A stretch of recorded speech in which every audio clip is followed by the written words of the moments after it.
بسم الله الرحمن الرحيم. الحمد لله رب العالمين والصلاة والسلام على سيد المرسلين وعلى آله الطاهرين وأصحابه الكاملين. رب اشرح لي صدري ويسر لي أمري واحلل عقدة من لساني يفقهوا قولي. أما بعد فأعوذ بالله من الشيطان الرجيم. بسم الله الرحمن الرحيم. من يشفع شفاعة حسنة يكن له نصيب منها ومن يشفع شفاعة سيئة يكن له كفل منها وكان الله على كل شيء مقيتا. صدق الله العظيم. محترم حضرات، سامعین کرام، حاضرین مسجد، عزیزوں اور بزرگوں، یہ قرآن مقدس کے 5ویں پارے کی سورہ النساء کی مبارک آیتیں ہیں جو میں نے آپ کو پڑھ کر سنائی. دعا کیجیے کہ اللہ تعالیٰ مختصر سے وقت میں اس کی روشنی میں کچھ کام کی اور مفید باتیں عرض کرنے کی توفیق نصیب فرمائے اور ہم سب کو عمل کرنے کی توفیق عطا فرمائے. اللہ تعالیٰ نے اپنے بندوں کی رہبری اور رہنمائی کے لیے اپنے محبوب جناب محمد رسول اللہ صلی اللہ علیہ وسلم کو بھیجا اور قیامت تک امت کی رہنمائی کے لیے اللہ تعالیٰ نے دائمی ابدی کتاب قرآن مجید کو نازل فرمایا اور فرمایا کل شیء احصیناہ فی کتاب مبین. ہر چیز کو ہم نے واضح کتاب میں بیان کر دیا. بندوں کو جن جن چیزوں کی ضرورت دین کے اعتبار سے، آخرت کے اعتبار سے، برزخ کے اعتبار سے، اخلاق کے اعتبار سے، معاملات کے اعتبار سے، عبادت کے اعتبار سے، عقائد کے اعتبار سے، آپس میں ایک دوسرے کے ساتھ زندگی گزارنے، معاشرت کے اعتبار سے جن جن چیزوں کی ضرورت تھی، اللہ نے وہ ساری چیزیں اصولی طور پر قرآن پاک میں جمع فرما دی. اس لیے زمانہ بدلتا رہے گا، نئے نئے حالات پیش آتے رہیں گے، مگر اس کے باوجود قرآن پاک ہر زمانے میں امت کی رہبری اور رہنمائی کرتا رہے گا. اسی طرح قرآن پاک میں جو کچھ اللہ نے بیان فرمایا ہے، بندے کی یہ اوقات نہیں کہ اس سے گہری باتیں اللہ تعالیٰ کی ہدایات کو خود سے سمجھ سکے. اسی لیے رب العزت والجلال نے جب کبھی کوئی کتاب نازل فرمائی ہے تو خالی کتاب نہیں نازل فرمائی بلکہ کسی نبی کو ساتھ میں بھیجا. حضور انور صلی اللہ علیہ وسلم پر اللہ نے قرآن پاک نازل فرمایا اور اسی لیے نازل فرمایا اور فرمایا کہ میں نے نبی کریم علیہ السلام کو اس لیے بھیجا ہے. قرآن نے بتایا کہ 3 مقصد ہیں نبی کے، دنیا میں بھیجنے کے نبی کے 3 مقصد، نبی کے 3 بڑے کام. سب سے بڑا کام نبی کا کیا ہے؟ یتلو علیہم آیاتہ، اللہ کے بندوں کے سامنے قرآن کی آیتوں کی تلاوت کرے، قرآن پاک کی آیتوں کی تلاوت کریں. معلوم یہ ہوا قرآن پاک کی آیتوں کی تلاوت کرنا یہ سب سے اہم کام ہے جو اللہ نے سپرد کیا تھا اور جس کو انجام دینے کے لیے اپنے آخری پیغمبر جناب محمد رسول اللہ صلی اللہ علیہ وسلم کو بھیجا تھا. تلاوت قرآن، اور تلاوت جب بھی کی جاتی ہے تو الفاظ کی جاتی ہے، معنی کی نہیں کی جاتی. معنی تو سمجھے جاتے ہیں اور الفاظ پڑھے جاتے ہیں. تلاوت کہتے ہیں آدمی زبان سے اس کو پڑھے اور زبان بھی اس کی ساتھ ساتھ حرکت کرے. یہ نہیں خالی قرآن پاک کو دیکھ رہے ہیں، ایک صفحہ ہو گیا، اب دوسرا پیج ہو گیا، پورا پارہ ختم ہو گیا. یہ قرآن پاک کی زیارت آپ نے کی ہے، قرآن پاک کی تلاوت نہیں کیا. قرآن کی تلاوت تو جب ہوگی جب ہونٹ بھی آپ کی حرکت کرے اور زبان بھی آپ کی حرکت کرے، اس کا تلفظ آپ کی زبان سے ادا ہو، وہ الفاظ تمہاری زبان سے ادا ہو، اس کا نام ہے تلاوت. اور یہ بھی تلاوت جب ہوگی جب یہ طریقے کے مطابق ہو جناب محمد رسول اللہ صلی اللہ علیہ وسلم کی. اس لیے کہ عربی میں 2 لفظ آتے ہیں، ایک ہے قراءت اور ایک ہے تلاوت. قرات کے معنی پڑھنا، کوئی خط آپ نے پڑھا اس کے لیے قرات ہے، کوئی دنیا کی کتاب آپ نے پڑھی اس کے لیے لفظ قرات عربی میں بولا جائے گا۔ قرأت رسالتک، میں نے تمہارا خط پڑھا، قرأت الکتب، میں نے کتابیں پڑھی۔ لیکن قرآن پاک کے لیے جب لفظ بولا جائے گا پڑھنے کے لیے تو الگ سے ایک لفظ ہے، وہ لفظ ہے تلاوت۔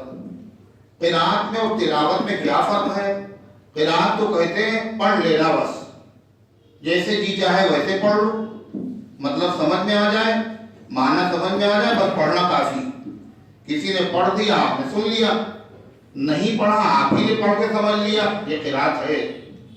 اور تلاوت اسے کہتے ہیں کہ پڑھنا، قرآن کا پڑھنا، اور جس طرح جی چاہے ویسے نہیں پڑھنا، بلکہ اس قرآن میں اتباع کرنا، پیچھے چلنا، جناب محمد رسول اللہ صلی اللہ علیہ وسلم کے تلا یتلو تلاوتن کے معنی آتے کسی کے پیچھے چلنا، یعنی قرآن پڑھنا ہے مگر اس میں بھی آزاد ہم نہیں ہیں، بلکہ قرآن پڑھنے میں بھی ہمیں اتباع کرنا پڑے گی، پیچھے چلنا پڑے گا جناب محمد رسول اللہ صلی اللہ علیہ وسلم۔ یعنی جہاں پر آپ ٹھہرے ہیں وہاں قرآن پاک کو پڑھتے ہوئے آپ کو ٹھہرنا ہے، اور جہاں حضور پاک صلی اللہ علیہ وسلم جس لفظ کو پڑھا ہے اس پر زبر وہاں زبر پڑھیے، جہاں زیر پڑھیے وہاں زیر پڑھیے، جہاں آپ نے اخفا کیا ہے وہاں اخفا کیجئے، جہاں آپ نے اظہار کیا ہے وہاں اظہار کیجئے، جہاں آپ نے تشدید کے ساتھ پڑھا ہے تشدید کے ساتھ پڑھیے، جہاں بغیر تشدید کے پڑھا ہے اسے بغیر تشدید کے ساتھ پڑھیے۔ جب آپ نے ضاد کہا تو کیسے کہا، جب آپ نے زو کہا تو کیسے کہا، زال، زا، ضاد، ضا، 4 حرف ہیں۔ اگر آپ انگریزی میں لکھیں ظاہر جس میں زوئے ہے تو آپ اس کے لیے زیڈ استعمال کریں گے، اگر آپ لکھیں زکات تو انگریزی میں اس کے لیے آپ زیڈ استعمال کریں گے، حالانکہ عربی میں اس کے لیے زا ہے، را اور زا۔ اگر آپ زکاوت استعمال کرتے ہیں زکی، زکاوت، تو یہ تو زال سے آتا ہے عربی میں، مگر آپ انگریزی میں جب لکھیں گے تو زیڈ سے لکھیں گے۔ زکات، ضعف، کمزوری، اگر آپ اس کو انگریزی میں لکھیں گے تو زیڈ سے لکھیں گے، مگر قرآن پاک میں اس کے لیے 4 حرف کیوں ہیں؟ جب آواز ایک ہی جیسے تو 4 حرف کیوں ہیں؟ کہا اس کو جہاں سے حضور پاک علیہ السلام نے جیسے پڑھا تو ویسے ہی پڑھیے، خالی زا کی آواز نہ آئے بلکہ ضاد، ضا اور زا اور زال، ان سب کی آواز آنا چاہیے۔ ہم لوگ جن میں سے اولا تو سب کو تلاوت کی توفیق نہیں ہوتی، اور جن کو توفیق بھی ہوتی ہے وہ سب مطمئن ہیں کہ ہم لوگ قرآن پڑھتے ہیں، الحمدللہ ہر مہینے میں قرآن ختم کرتے ہیں، مگر کیسے ختم کر رہے ہیں آپ؟ کیسے پڑھنا ہے آپ؟ رمضان میں پڑھتے ہیں تو کیسے پڑھتے ہیں؟ تلاوت نہیں کر رہے ہیں آپ۔ تلاوت کا مطلب یہ ہے کہ جو لفظ جہاں سے حضور پاک علیہ السلام نے نکالا جیسے نکالا اس کی مشق کیجیے، اور زیادہ حرف ایسے ہیں جن میں مشق کی ضرورت نہیں ہے، اردو میں بھی وہی لفظ بولے جاتے ہیں الف سے لے کر کے یا تک، اردو میں ہندی میں وہی لفظ ہے۔ کچھ لفظ ایسے ہیں جن میں فرق ہے، سین بھی ہے، صاد بھی ہے اور سا۔ اگر آپ انگریزی میں لکھیں تو سب کو ایس سے لکھ لیجیے آپ، لیکن قرآن پاک میں کیا ہے؟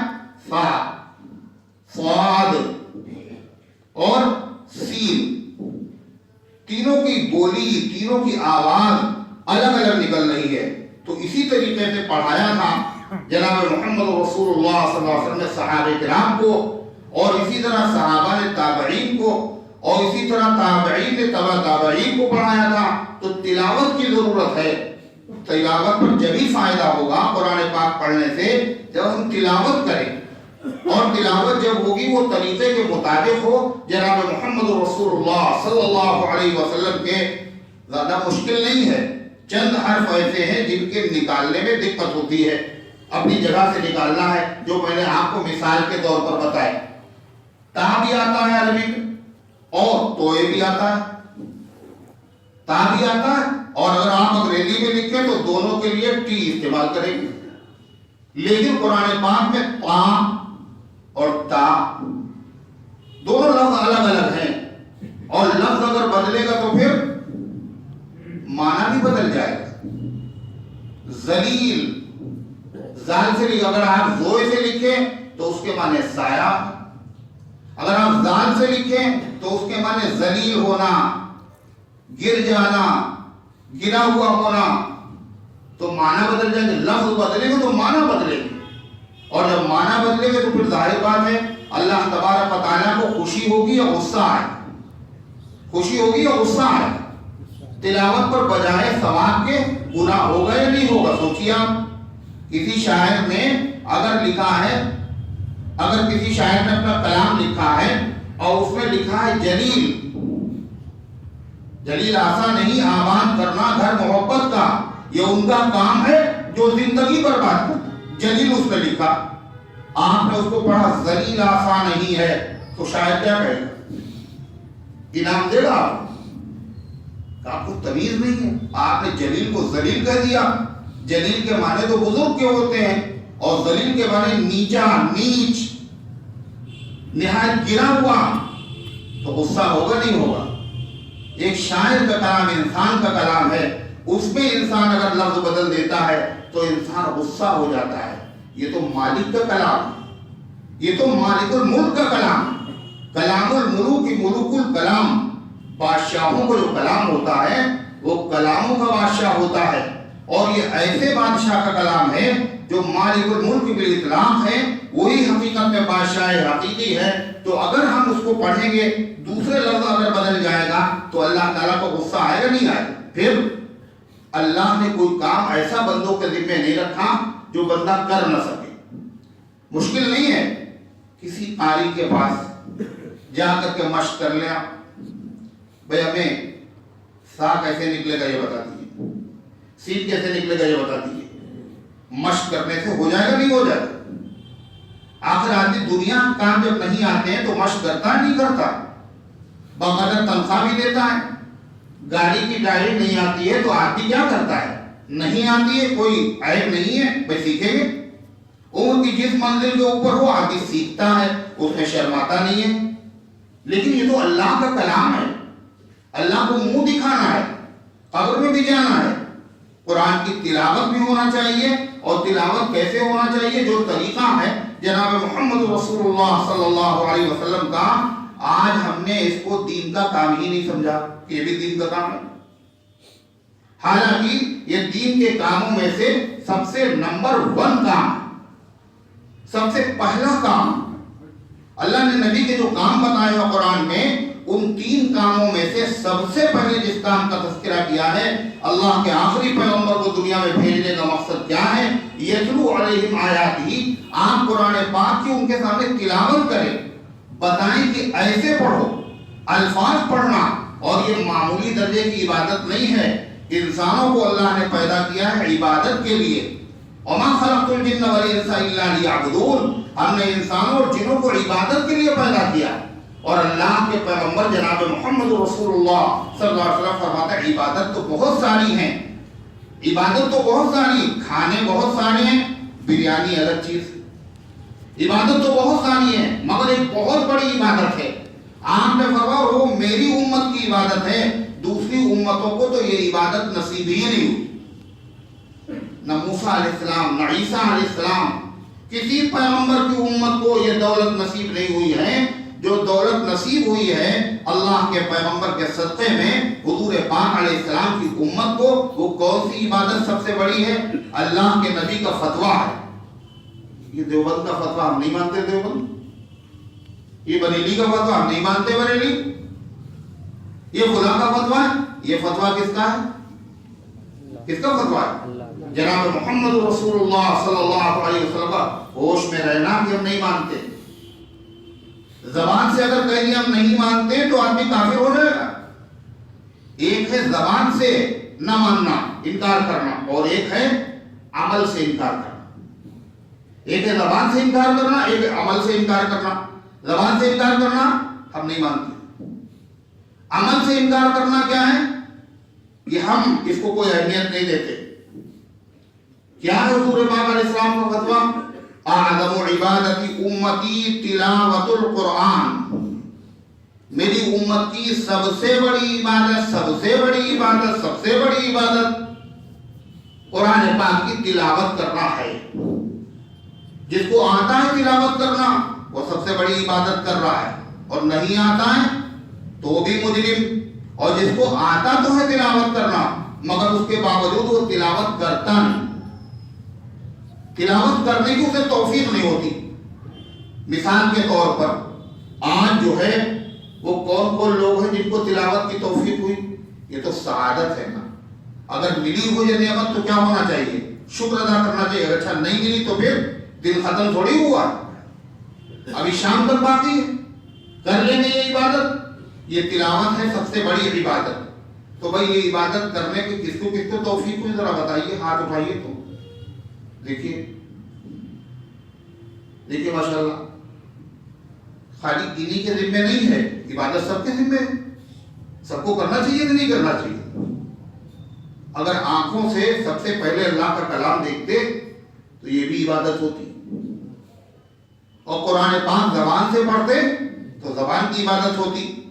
اور سب سے افضل عبادت اللہ نے ایک دن دے دیا، کیا گارنٹی تھی؟ رات میں سوتے صبح اٹھتے ہی. اس مالک نے جب ہمیں ایک دن دے دیا تو ہمیں اس کا شکریہ میں کیا کرنا چاہیے؟ سب سے پہلے اٹھ کر کے گالیاں بکنا چاہیے، غیبت کرنا چاہیے، سب سے پہلے اخبار دیکھنا چاہیے، سب سے پہلے نیوز سننا چاہیے. سب سے پہلے کیا کرنا چاہیے؟ جس نے کان دیے، جس نے زبان دی، جس نے دماغ دیا، سب سے پہلے تو اسی مالک کا کام کرنا چاہیے اور اپنے مقصد پہ لگنا چاہیے. مقصد زندگی کیا؟ عبادت ہے. لہذا عبادت سے شروع کرو. جو آدمی نماز پڑھتا ہے، جو شخص نماز پڑھتا ہے تو اگرچہ باقاعدہ قرآن کی تلاوت الگ سے نہ کرے مگر پھر بھی تلاوت ہو ہی جاتی، ہوتی ہے نہیں ہوتی. زکات تلاوت کے بغیر، روزہ تلاوت کے بغیر، حج تلاوت کے بغیر. نماز ایک ایسی عبادت ہے جو بغیر تلاوت کے ہوتی ہی نہیں ہے. تلاوت کرنا فرض ہے. کوئی سورت آپ نے پڑھ لی یہ بھی تلاوت ہے، مگر یہ تو فرض ادا کیا ہے آپ نے. لیکن باقاعدہ تلاوت الگ سے کرنا چاہیے نماز کے علاوہ. اللہ تعالیٰ یہ سعادت ہم سب کو عطا فرمائے. وہی پڑھیں گے دن ابھی ختم نہیں ہوا. پھر آپ نے یہ بھی بتایا ویسے تو پورا قرآن بہت افضل، ہر پورا قرآن کا ہر جز افضل، کہیں سے نہیں پڑھو. لیکن بعض آیتیں مضامین کے اعتبار سے، بعض آیتیں بعض آیتوں سے افضل، بعض صورتیں بعض صورتوں سے افضل. اللہ کا کلام تو پورا ہے، پورا اللہ کا کلام تمام مخلوق کے کلام سے افضل ہے.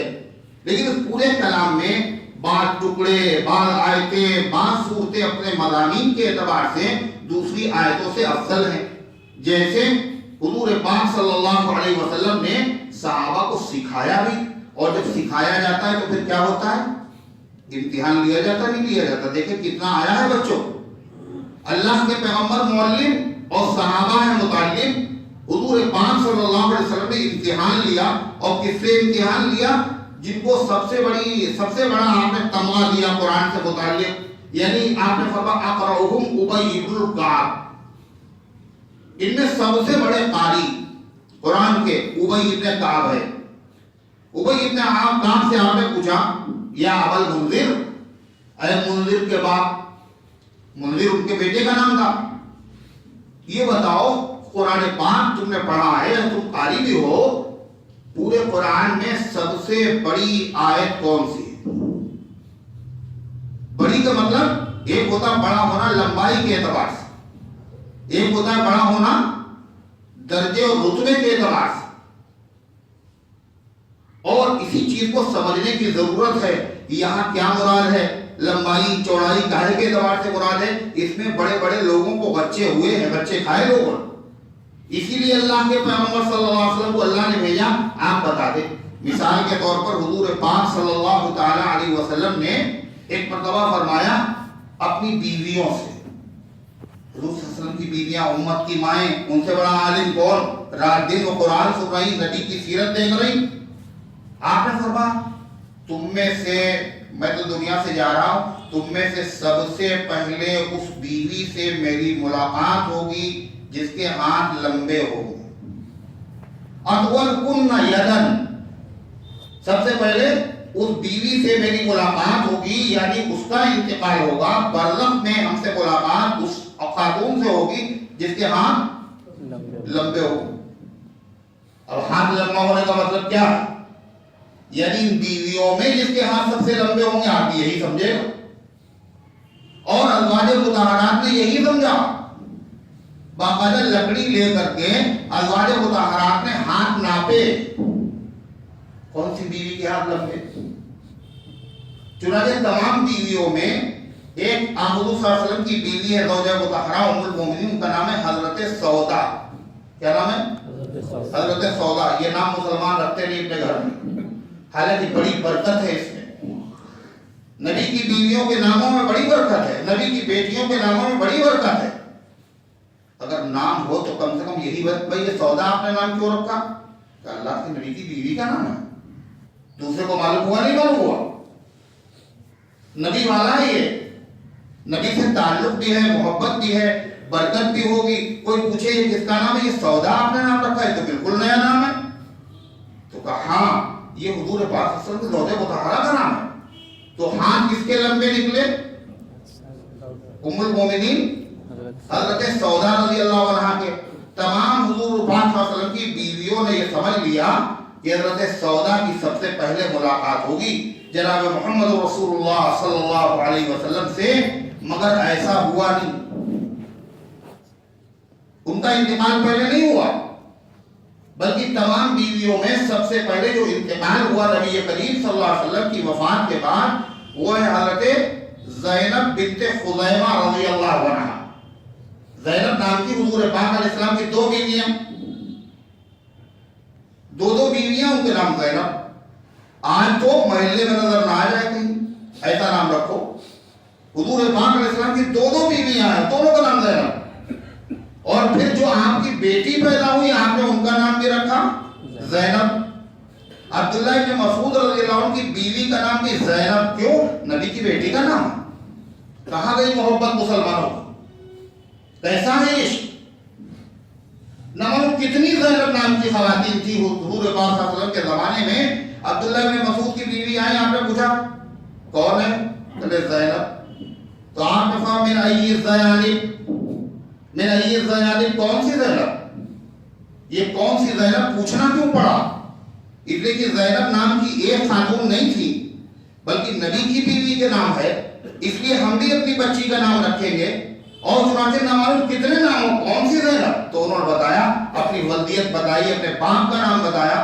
تو غزے کی سب سے پہلے انتقال کس کا ہوا؟ حضرت زینب کا. اور حضور پاک علیہ السلام نے کیا کہا تھا؟ تم میں سے جس کے ہاتھ زیادہ لمبے ہوں گے سب سے پہلے میری ملاقات اسی سے ہوگی. ناپے گئے ہاتھ تو کس کے بڑے نکلے؟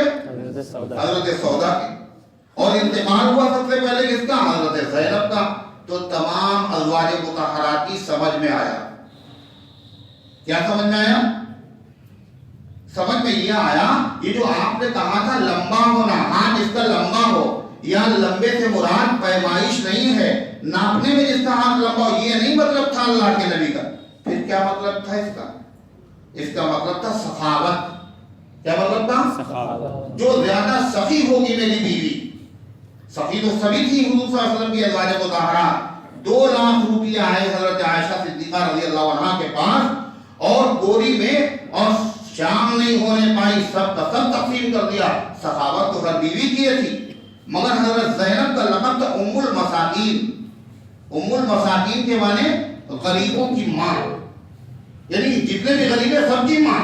کیسی سخاوت ہوگی؟ تو غزے کی حدیث کی مطلب کیا ہے بعد میں سمجھ میں آیا. اس کا مطلب ہاتھ کی لمبائی نہیں ہے بلکہ اس کا مطلب کیا ہے، جیسے اردو میں بولتے ہیں ان کا ہاتھ بڑا کھلا ہوا ہے، ان کے ہاتھ بڑے لمبے ہیں. یعنی وہ زیادہ ناز و دہش کرنے والا ہے، زیادہ نوازنے والا ہے، اور لوگوں کو خوب دیتا رہتا ہے. اس کے ہاتھ کھلے ہوئے ہیں جس کو کہا جاتا ہے اردو میں. یہی مطلب تھا نبی کریم صلی اللہ علیہ وسلم کا.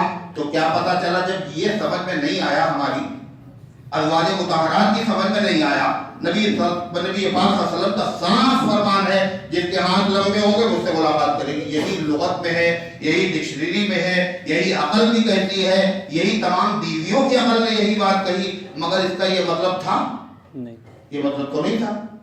اب آپ بتائیے, اس سے اندازہ لگائیے کوئی بخاری شریف کی حدیث اگر ہم پڑھیں, ترجمہ دیکھیں, تو کیا ہم لوگ اس حدیث کا مطلب سمجھ سکتے ہیں؟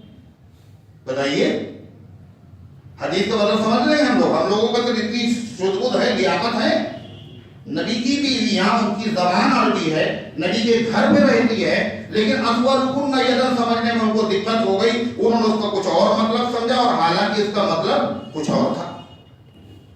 یہی حال ہے نماز کے مسائل, زکات کے مسائل, قرآن کے مسائل, یہ جو باریک باریک مسئلے ہیں, ان مسئلوں کو سمجھنے کے لیے ہمیں اپنی دماغ پر بھروسہ نہیں کرنا چاہیے. ہم خدا جانے کیا مطلب اور کیا سمجھیں. اس کے لیے ضرورت ہے کہ اس کی ماہر آدمی جو مطلب سمجھتا ہو, تمام احادیث پر جس کی نظر ہو, اللہ نے جس کو اتنا علم دیا ہو. چنانچہ امت نے شروع سے یہی کیا. جو سمجھدار صحابہ تھے, زیادہ صحابہ, کم سمجھدار صحابہ, جب مسئلہ کوئی ہوتا تھا تو سمجھدار صحابہ سے پوچھتے تھے. اللہ کے نبی کے زمانے سے یہ چل رہا ہے, اور اس کے بعد میں 4 شخصیتیں ایسی گزری ہیں دنیا میں, پوری دنیا میں, جن کا علم, جن کا عمل, جن کی ذہانت, جن کا تقویٰ سب سے آگے, سب سے آگے. ان جیسا کوئی آدمی اب پیدا نہیں ہوا اور پیدا بھی نہیں ہوگا. وہ 4 شخصیتیں کون ہیں؟ امام اعظم ابو حنیفہ رحمۃ اللہ علیہ, امام شافعی رحمۃ اللہ علیہ, امام مالک رحمۃ اللہ علیہ, امام یوسف رحمۃ اللہ علیہ. ان کی سمجھ کو ہم کہاں پہنچ پائیں؟ امام صاحب رحمۃ اللہ علیہ کے پاس ایک عورت آئی برقعے میں. اس نے ایک سیب دیا امام صاحب کو, آپ پڑھا رہے تھے طلبا کو سبق, ایک سیب لال لال کلر کا. امام صاحب نے وہ سیب لیا اور چھری سے اس کے 2 ٹکڑے کیے, چاقو سے 2 ٹکڑے کیے, اور 2 ٹکڑے کرنے کے بعد اس عورت کو واپس کر دیا. سارے شاگرد حیرت میں پڑ گئے, حضرت یہ تو ہدیہ تھا, ایک سیب تھا, وہ تو بچوں کے لیے تھا, ہدیہ تھا, یہ تو گفٹ تھا, یہ تو کھانے کے لیے اس نے دیا تھا.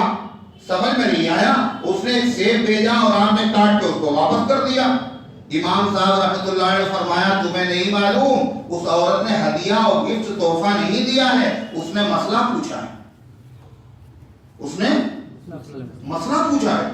سبحان اللہ, یہ کیسا, یعنی سمجھ دیکھیے, فہم دیکھیے, کون پہنچے گا وہاں تک. کا مسئلہ پوچھا ہے, کا مسئلہ کیا اس نے پوچھا ہے, کا اس نے مسئلہ یہ پوچھا کہ عورتوں کو ہر مہینے میں شریعت کی طرف سے ایک عذر پیش آتا ہے, جس میں وہ ناپاک ہو جاتی ہیں, اور جس میں وہ قرآن نہیں پڑھ سکتی, جس میں وہ نماز نہیں پڑھ سکتی, اس پوزیشن میں ہوتی ہیں. اور جو کلر آتا ہے گندگی کا, جو گندگی آتی ہے اس کے کلر کئی طرح کے ہوتے ہیں, مٹی جیسا بھی ہوتا ہے, سرخ بھی ہوتا ہے, اور سبزی مائل بھی ہوتا ہے, کئی طرح کے ہوتے ہیں. تو وہ عورت ہم سے یہ مسئلہ پوچھ رہی ہے کہ دیکھیے ابھی کلر ایسا آ رہا ہے, ناپاکی گندگی کا کلر اس طرح کا آ رہا ہے کہ وہ سرخ ہے. کیا اس پوزیشن میں میں پاک ہو گئی؟ کیا میں نماز پڑھنے کے لائق ہو گئی؟ کیا میں قرآن پڑھ سکتی ہوں؟ کیا اس پوزیشن میں مجھے پاک سمجھا جائے گا؟ تو میں نے مسئلے کا جواب دیا اور میں نے اسے کاٹ کے اس کو بھیج دیا, وہ چلی گئی. مسئلہ اس کے مسئلہ پوچھنے کا انداز دیکھیے, اور امام صاحب کے سمجھنے کا انداز دیکھیے. امام صاحب نے بتایا, اس کو کاٹ کے دے دیا. مقصد اس کا یہ تھا, دیکھو جو اندر سیب کا حصہ ہے, اوپر کا حصہ لال ہے اور اندر کا حصہ سفید ہے. کہا جب اس طرح کی وہ گندگی ہو جائے جیسے یہ اندر کا حصہ ہے, تو تم سمجھ لینا کہ ہم پاک ہو گئے. دیکھا آپ نے, تو جن لوگوں کی سمجھ اللہ نے ایسی بنائی ہو, کہاں ان کو کوئی پا سکتا ہے. آج تو لوگ عجیب غریب ہیں, ان کا ضرورت نہیں کسی امام کی, امام کے پیچھے چلنے کیا ضرورت. بخاری مارکیٹ میں موجود ہے, اردو میں ترجمہ موجود ہے, دیکھو میاں عمل کرو. کہاں مولویوں کے چکر میں پڑو گے؟ جب آدمی یہ کرے گا تو کیا ہوگا بتائیے آپ؟ خود بھی مرے گا اور جس کو بتائے گا اس کو بھی مارے گا. یعنی نوسکھیا ہے، جھولا چھاپ ڈاکٹر ہے، لوگ اس سے علاج کراتے ہی نہیں ہیں. کس کے پاس جاتے ہیں؟ جو ڈگری ہولڈر اسپیشلسٹ ہو، چاہے جتنی فیس دینا پڑے. کیوں؟ کیا بھروسہ کیسی دوا دیتے. دنیا کے معاملے میں اتنے حساس اور دین کے معاملے میں دین اتنا مظلوم ہے. ہر آدمی اپنی سمجھ پہ بھروسہ کیے ہوئے بیٹھا ہوا ہے. بخاری شریف کو دیکھ کے مسئلہ ہم حل کر سکتے. بات کہاں پہنچی؟ میں آپ یہ کر رہا تھا. نبی کریم صلی اللہ علیہ وسلم نے امتحان لیا اور کیا پوچھا تھا؟ حضرت ابی ابن کعب سے یہ بتاؤ کہ قرآن کی سب سے بڑی آیت کون سی؟ یہی تو بتا رہا. تو سب سے بڑی کا یہ مطلب نہیں ہے اس کو سب سے لمبائی میں سب سے بڑی آیت. سب سے بڑی لمبی آیت تو تیسرے پارے میں ہے اور اس کا نام آیت مدائنہ ہے. آیت مدائنہ. آیت مدائنہ اذا تداینتم بدین سے شروع ہوتی ہے اور کافی لمبی. آیت جلدی آتی نہیں. تو حضور پاک سب سے لمبی سب سے بڑی آیت کون سی؟ تو انہوں نے کہا اللہ و رسول عالم، اللہ اس کا رسول زیادہ بہتر. یہ صحابہ کا عادت تھا. کیا معلوم اللہ کے نبی کیا بتانا چاہتے. پھر آپ نے پوچھا تو کہنے لگے آیت الکرسی. کیا جواب دیا؟ آیت الکرسی. اور پاس ہو گئے جواب میں. آپ نے فرمایا لیہنک العلم یا ابا منذر، اے ابو منذر تمہیں علم مبارک ہو. اے ابو منذر تمہیں علم مبارک ہو، اللہ نے تمہیں بڑا علم عطا فرمایا. تو مطلقاً قرآن پاک کی تلاوت جو ہے وہ تو عبادت ہے، مگر بعض صورتیں بعض آیتیں خاص مضامین کے اعتبار سے دوسری آیتوں سے صورتوں سے افضل ہیں، اور بعض اوقات میں لمحات میں ان کی تلاوت کی حضور پاک علیہ السلام نے ترغیب دی ہے اور شوق دلایا ہے. جیسے آج جمعے کا دن ہے، حضور پاک علیہ السلام نے کیا فرمایا؟ جو شخص جمعے کے دن سورہ کہف کی تلاوت کرے، 15ویں پارے میں ہے، 16ویں میں جا کے ختم ہوتی ہے، جو تلاوت کرے گا اللہ اس کو نور عطا فرمائے گا. اس کی کیا ضرورت؟ نور کی کیا ضرورت؟ تب کل پتا چلے گا نور کی کتنی ضرورت ہے. پل صراط کے اوپر بال سے زیادہ باریک، تلوار سے زیادہ تیز، سب اندھیرا، نکلو اس کے اوپر. نور اگر چاہیے تمہیں، کتنے شفیق ہیں آپ، کتنے مہربان ہیں آپ. امت دھوکے میں نہ رہے، امت جان جائے، امت کو قیامت اتنی پریشانی نہ ہو. فرمایا کہ وہ کیا کرے؟ سورہ کہف کی تلاوت کرے. اور کیا کہا؟ دیکھو ایک ایسا فتنہ ہے، باقی فتنے تو گزر چکے، وہ قیامت کے قریب آئے گا اور ہر نبی نے اس سے اپنی امت کو ڈرایا ہے. اتنا خطرناک فتنہ ہے. موسیٰ علیہ السلام، عیسیٰ علیہ السلام، داؤد علیہ السلام، نوح علیہ السلام، سب ڈرا ہے. اور ہوگا آخر میں وہ فتنہ کیا ہے؟ دجال کا فتنہ. دجال نکلے گا، پوری دنیا کا چکر لگائے گا اور آرٹیفیشل جنت آرٹیفیشل جہنم کہے گا مجھے خدا کہو.